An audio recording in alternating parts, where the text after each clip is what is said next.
తెలంగాణ క్రాంతి దళ్ ఇట్లాంటి round table సమావేశాలు పెట్టడం చాలా గొప్ప విషయం. రైట్ టైంలో మీటింగ్ పెడుతున్నారు. పెట్టిన మీటింగ్ కూడా చాలా సక్సెస్ఫుల్గా జరుగుతున్నది. లాస్ట్ టైం జరిగిన మీటింగ్ కూడా చాలా గ్రాండ్గా జరిగింది. ప్రజల్లోకి వెళ్ళిన తర్వాతే ప్రభుత్వం నుంచి కూడా యాక్షన్ స్టార్ట్ అయింది. సో ఈ పర్టికులర్ అంశంలో నాగేశ్వర్ గారు అన్నదేంటి అన్నది ఒక చర్చ.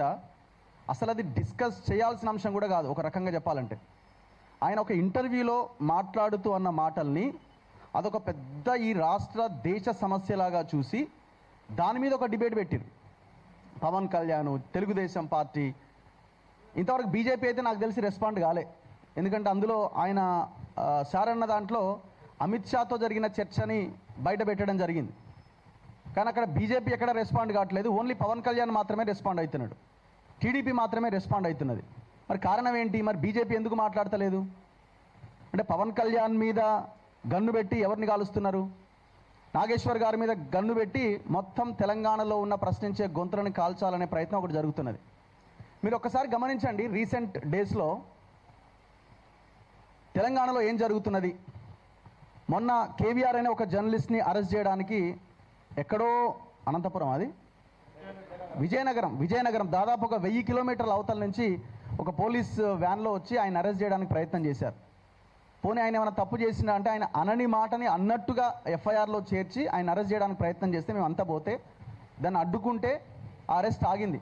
చివరికి పోలీసులు ఏమన్నారు, అక్కడ మాకు రిక్వెస్ట్ చేసిరు, నాకు కూడా ఫోన్ చేసిరు, దండం పెడితే ఆయన అప్పచెప్పురి, మా ఎస్పీ ఊకుంటలేడు, మా నాయకులు ఊకుంటలేరు, అక్కడ ఉన్న లీడర్లు ఏదేమన్నా చేసి అరెస్ట్ చేసి తీసుకురామంటున్నారు. ఒక్కసారి ఇట్లా అడుగు పెట్టించి మేము పంపిస్తాం అంటే పోలీసులను ఏ రకంగా వాడుకుంటున్నారు అన్నది చాలా క్లియర్గా ఆ ఇన్సిడెంట్లో మాకు అర్థమైంది.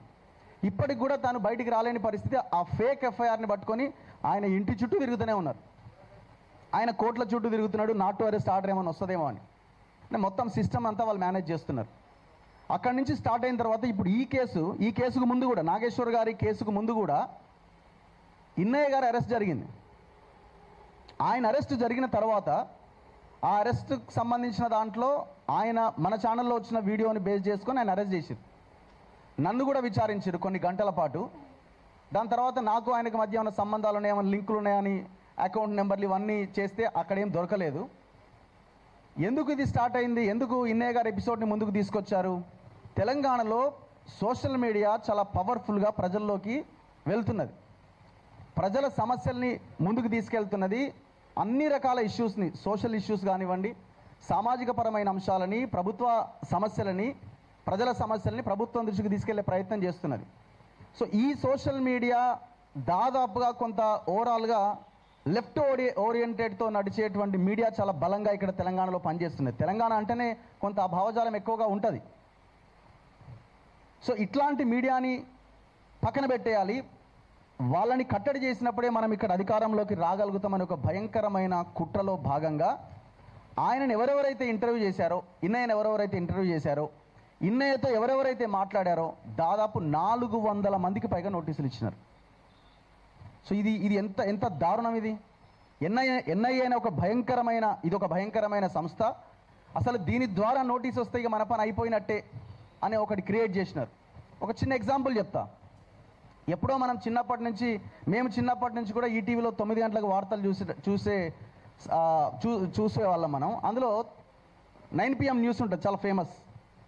ఆ 9 PM న్యూస్ని మన యాంకర్ ఒకరు శర్మ గారు ఒకరు చదివేవాళ్ళు. సో ఇప్పుడు ఆయన అన్న ఒక యూట్యూబ్ ఛానల్లో వర్క్ చేస్తున్నారు. ఆయన చాలా ఛానల్స్లో పనిచేసిండు. ఆయనకు కూడా నోటీస్ వచ్చింది. నాకు ఫోన్ చేసిండు, నాకు నోటీస్ వచ్చింది రఘు, అసలు ఏంది ఇది, ఎన్ఐఏ నోటీస్ ఏందని కొంత ఇబ్బందిగా ఆందోళనగా ఫీల్ అయ్యింది. ఏం చేసినా ఇన్నయ్య గారితో ఎప్పుడైనా మాట్లాడినామంటే ఒకసారి ఇంటర్వ్యూ చేసిన అన్నాడు. అంటే అసలు ఎంత దారుణం అంటే ఎవరు ఇంటర్వ్యూ చేసినా, ఎవరు మాట్లాడినా నోటీసులు ఇచ్చుకుంటూ పోయినారు.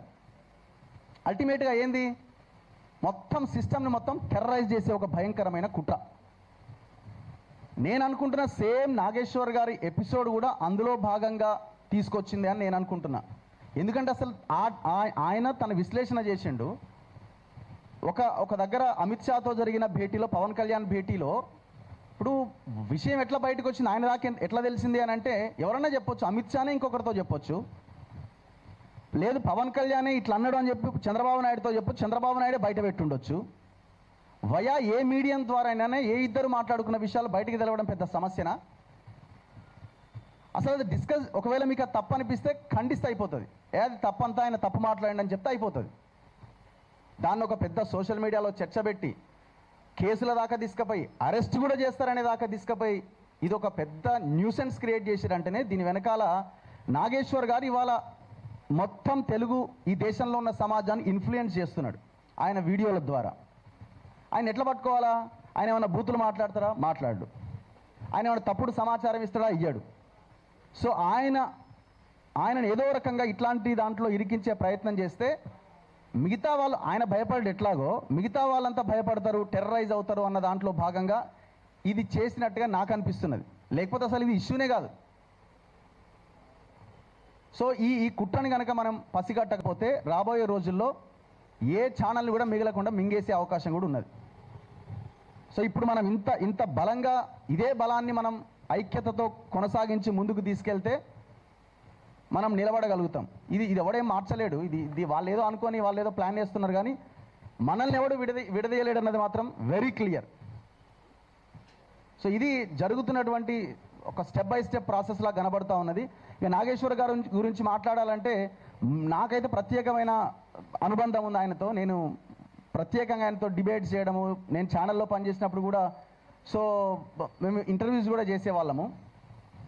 సో ఆయన ఓన్లీ తెలంగాణ తెలుగుకి సంబంధించే కాదు, ఈ దేశంలో ఉన్న ఇష్యూస్ మీద, ప్రపంచానికి సంబంధించిన ఇష్యూస్ వాటి మీద కూడా ఆయన వీడియోలు చూసి మేము అనలైజ్ చేస్తూ ఉంటాం, మేము విశ్లేషిస్తూ ఉంటాం. సో ఇప్పుడు ఆయన గొంతును మూసేయాలన్నది ఒక కుట్ర జరుగుతున్నది. బీజేపీ ఇక్కడ సైలెంట్గా ఉన్నది, కానీ పవన్ కళ్యాణ్తో చంద్రబాబు నాయుడుతో ఈ పని చేస్తుందని నేను అనుకుంటున్నా. దాంట్లో ఏం డౌట్ లేదు. లేకపోతే వాళ్ళు ఎందుకు మాట్లాడరు? సో ఇప్పుడు మనం ఏం అడుగుతున్నామంటే, మేమే తెలంగాణ తెచ్చినామని మాట్లాడే, మేమే అని మాట్లాడే బీఆర్ఎస్ పార్టీలో ఉన్న నాయకులు ఏమైపోయారు? ఇప్పుడు ఎందుకు ఈ ఇష్యూ మీద మాట్లాడతలేరు?